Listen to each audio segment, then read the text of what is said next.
Hello, welcome to another video.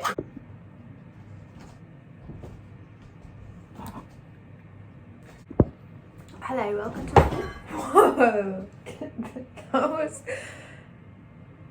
that was a draw. Hello, welcome to another video. It's me, Grace. I kind of enjoy making these videos, so I just thought I'd carry on and see. Just see. So I started Gillian Flynn's Dark Places last night. You can tell someone's made it when their name is bigger than the title of the book. I read Gone Girl and Sharp Objects a long time ago now and really enjoyed them, so I thought I'd pick this up. I found it in a charity shop a couple of weeks ago and it's the American edition, so it's really nice and floppy, and I just really enjoy reading a book where the pages just fall like that. Simple things, simple minds. But yeah, so far, so good.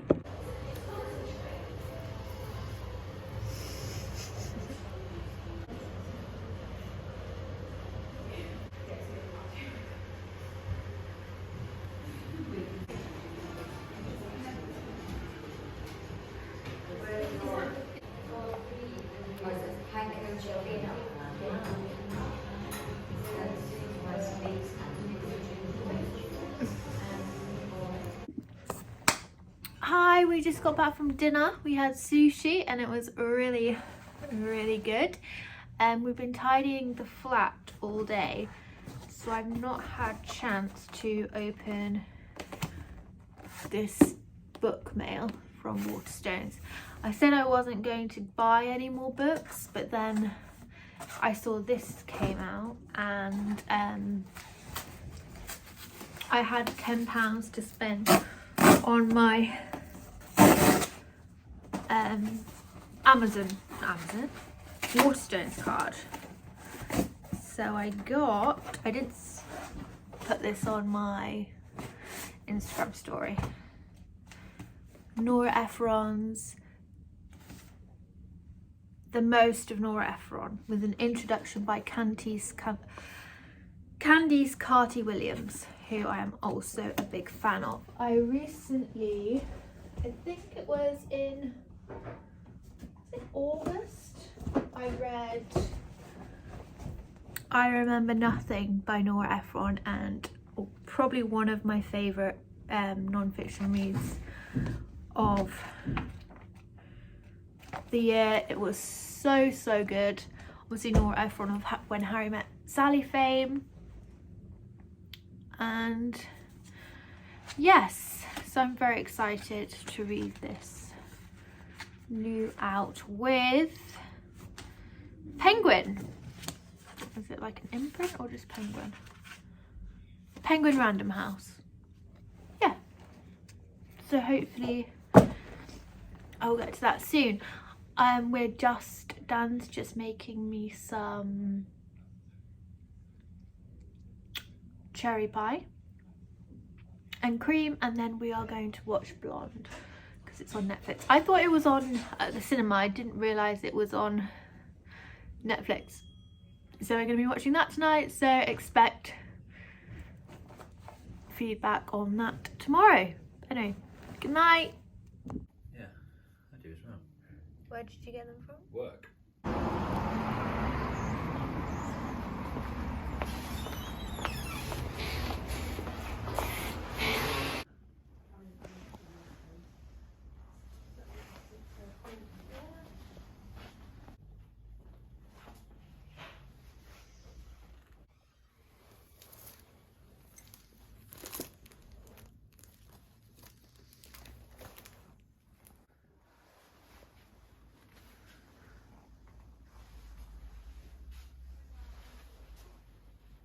He said the antique centre, and he said he had one in the glass cabinet with the Label.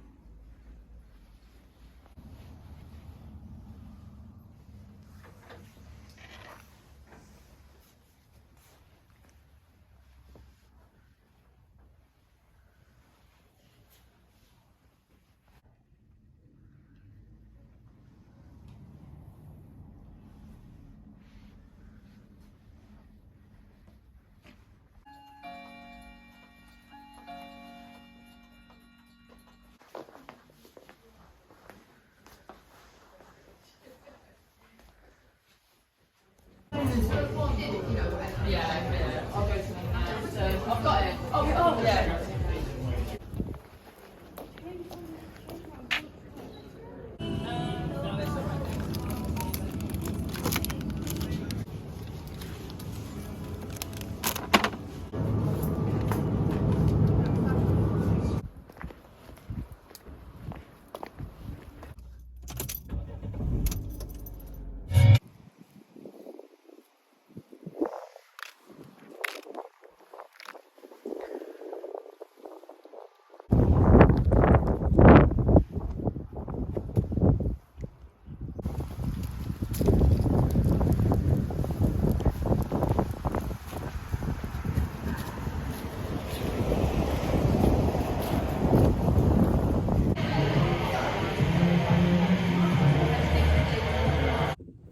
Hi, so it's been a week now since I watched Blonde, over a week actually, on Netflix. The film based upon the novel written by Joyce Carol Oates. It was one of the most experimental, I'm going to say, biopics I've ever seen. For me, it didn't quite work fully. There was aspects of it I really liked, aspects I thought were really bad. I think the use of black and white and colour were really good. My boyfriend pointed that out to me, that when it was black and white, she was being Marilyn Monroe. When it was colour, she was being Norma Jean. A lot of it, I think, is fictionalised. I didn't really know that much about her to begin with before watching it. And we have since Googled some of the stuff in there, and it's not quite as it seems, I think. And there's been some poetic license heavily in the portraying of it, so I don't think you should take it for factual, but I don't think it presents itself as factual. So, but then also I think there's a conversation to be had when you're like presenting someone's life, and then you're also fictionalizing it, but it's also someone's life. Like, I don't really understand the politics of that. I think that is something that you could argue is not putting their face on something that might not have happened, is quite damning in a way. I don't know. Yeah, mixed opinions on that. So yeah, I thought the use of black and white and colour was really good. I thought when he shot the paparazzi, he had like their mouths getting bigger. I thought that was pretty cool. Really, yeah, sensory in that regard. I think it was, there's so many iconic pictures of Marilyn Monroe that we all know. I didn't know much about her life per se, but those images loom large, I think, in popular culture today, even though they were taken, over 50 years ago. And he used some of them, recreated them in the film. And for me, I have a complete different view of them now. For me, there's an uncomfortableness knowing what was possibly going on behind the scenes, and that maybe she wasn't as controlled as her image as she should have been. But yeah, I would recommend you go watch it to see what you think about it yourself. I feel like if I I'd just finished my book, watched that movie, I would have been inclined to pick this straight up. But now it's been a few days and I've had other books to read, I've not picked it up. I don't know whether I ever will, because it's massive. But I am interested in the life of Marilyn Monroe since watching that. I think also that the fact that it was fictional, you could put any face, any actress on her and be like, that's what it's like to be in Hollywood for a woman or a girl. Like, I think there's not abstract, but this is Hollywood. This is how Hollywood treats its women, its leading stars, in a way. I don't think, obviously she's incredibly famous and her face is one that everyone knows, her name is one that everyone knows, but I think it also, you could copy and paste a number of different stars there and you would get a similar story. Also, the fetus scenes when, so she gets pregnant, I don't think that's a spoiler to say, and the director uses this fetus video that I think is really bad. I really didn't like that. I saw a tweet, I think, saying that it was anti-abortionist or anti-abortion, and my boyfriend was like, no, it's not anti-abortion.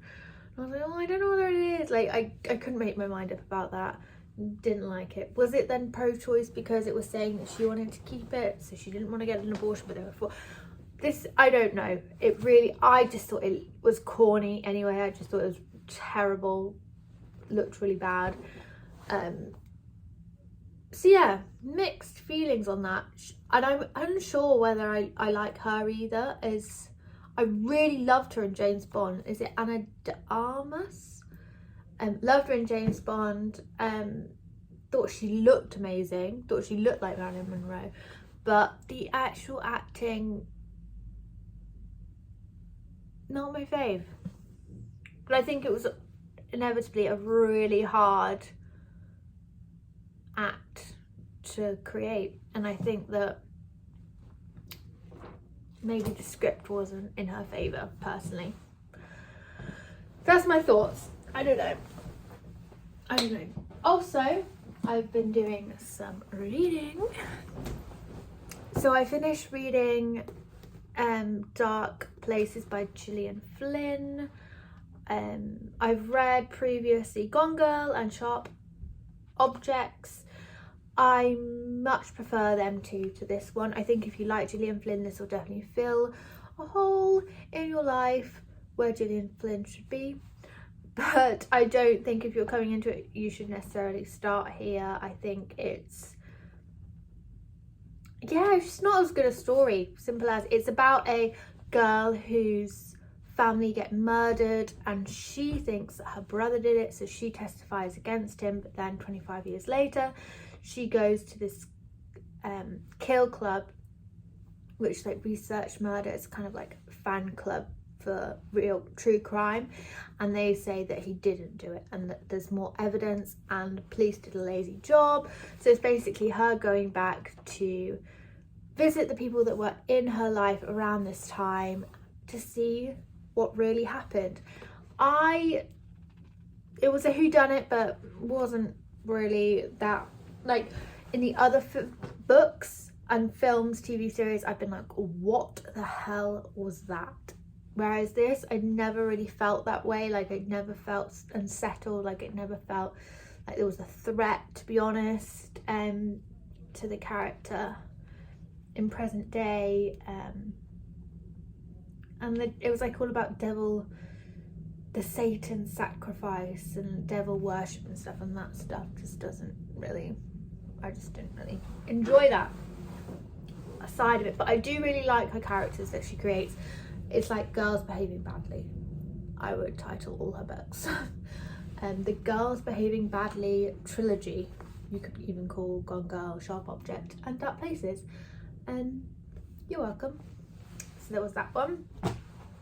Then I read Girls Can Kiss Now by Jill Gutowitz, which is a collection of essays that I recently bought with some birthday money, actually. This is about how lesbianism has entered the mainstream.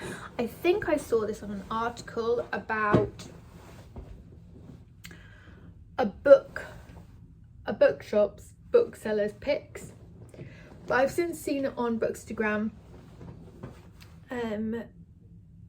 Jill Gutowitz is a writer from New Jersey. Her work has appeared in publications such as The New Yorker, Vanity Fair, Vulture and more. So she is a pop culture writer. Didn't realise how much I love pop culture until I read this book, and I could understand every single reference she makes.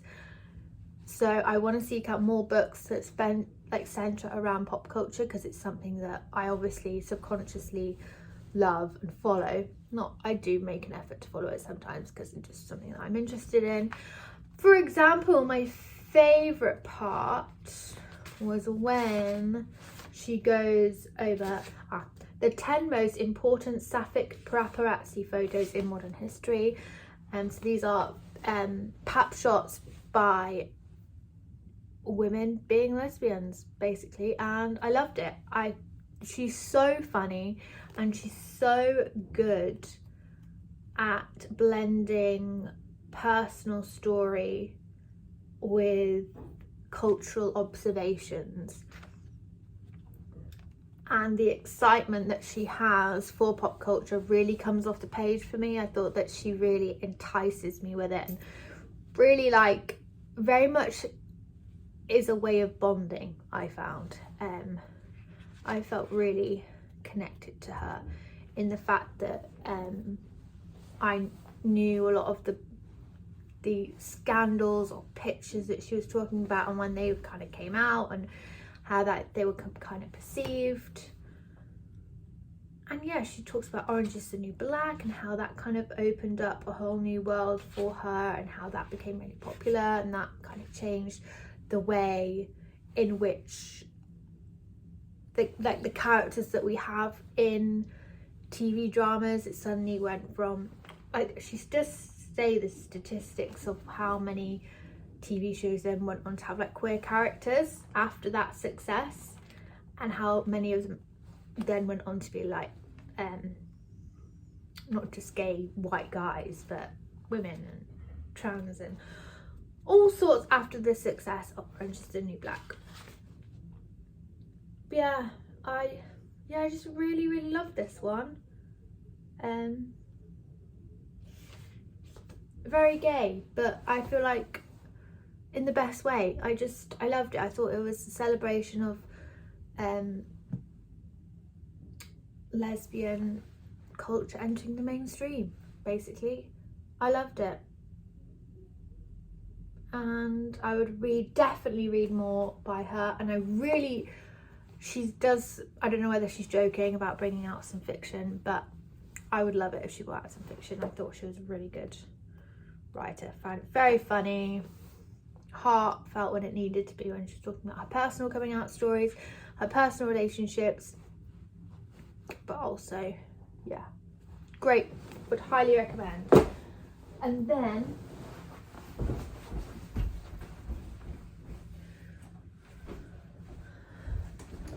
I have the book I'm currently reading, which I'm hoping to finish tonight. Clarice Lispector, my first Clarice Lispector, An Apprentice, which is I want to say a love story, but it's more about a woman figuring out how to love herself, something we all need to do in life. Yes, so she is courting Ulysses, a professor of philosophy, and it's kind of a will they won't they. She kind of doesn't think she's kind of coming to terms with herself. Yes, Laurie yearns for love, yet is scared of herself and of connecting with another human. So yeah, I'm finding it's so different to anything that I've read recently, that it is taking me, even though it's quite slim, it is taking me longer than it probably should, because I'm not really used to reading this kind of prose. I would say it was more proper literary, rather than I've been loving what I've been reading recently, but this is more literary. But yes, enjoying. But yeah, maybe something that I need to reread and easy to read because it's only that big, only that short, less than 200 pages, which I really like. It's also got an afterword by Sheila Heti, which is an writer I haven't read yet, who is someone that I really want to get to. I've got Motherhood by her, and I've been putting off reading it for ages, and I don't know why, because I think it's probably going to be a favourite book, because it's everyone's favourite book. But I've been putting it off because I'm just a bit confused by it, the premise. I know it's like about being mothered, but like I thought it was autobiography, but is it fiction? Like this, I don't know. So I've been putting it off, and also I've been putting it off in case I don't understand it, and then everyone's being like, oh, it's my favourite book, and I'm like, I don't know what it's about, like I don't understand. So yeah, anyway, I'm hoping to finish that. So there are the books that I've read. It's been a bit of a week, that's why this has been kind of a random vlog of clips and very little talking, but I've still want to carry on with doing these. I've got a few ideas of things I want to show you in terms of what I'm reading, what I plan to read and stuff as we come up to the end of the year. I kind of want to incorporate more clothes, outfits.